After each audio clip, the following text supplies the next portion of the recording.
getting into, if you want to talk about these movements, I'm not getting into these red pill movements that is nothing but hatred toward the genders. They promote divisiveness between genders.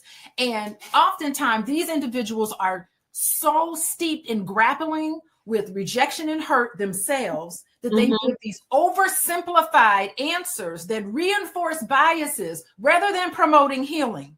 Ooh. I want to get away from these conversations and these narratives that because you didn't have a father in the home, that you're no good and you need to be pushed to the side and that you need to be chewed away. When science tells us that how you are to react in a relationship currently depends on the quality of the relationship you have with your mother in teenage years. Look it up.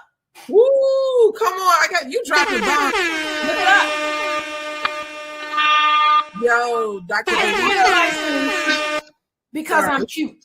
I didn't show up and say in my cute little outfit and say, give me a license, give me a PhD. No, I think you're right, because I believe that I think that makes a lot of sense too, because we spend a lot of time with our mothers no matter what. So we spend a lot of times with our mothers and we are forced to reckon, we're forced to manage, we're forced to deal, we're forced to communicate, we're forced to, go through a lot of different channels as women with the mothers.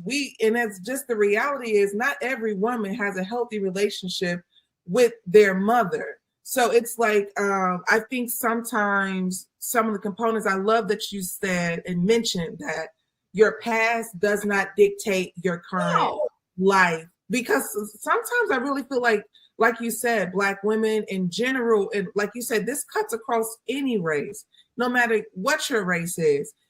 Having an absent father does not give, the world permission to be harsh or to invalidate, who you are and what you bring to this existence. So I agree with you. That's a loving household. Correct. No matter what the family structure.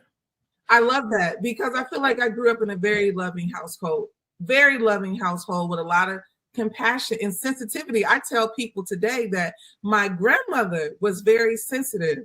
You can't say anything you want to her. And I think she passed that sensitivity to everybody. You should see us on a Thanksgiving Day. Everybody, you can't say nothing to nobody without somebody feeling like you hurt their feelings. So I always think about that.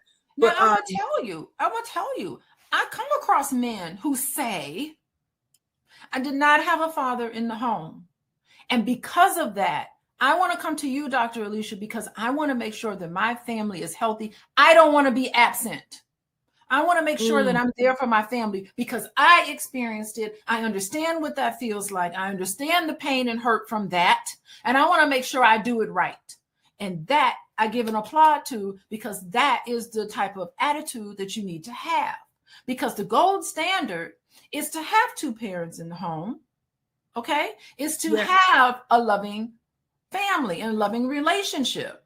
Because from 0 to 18, you want to keep your ACEs score, adverse childhood experiences, as low as possible. But there are people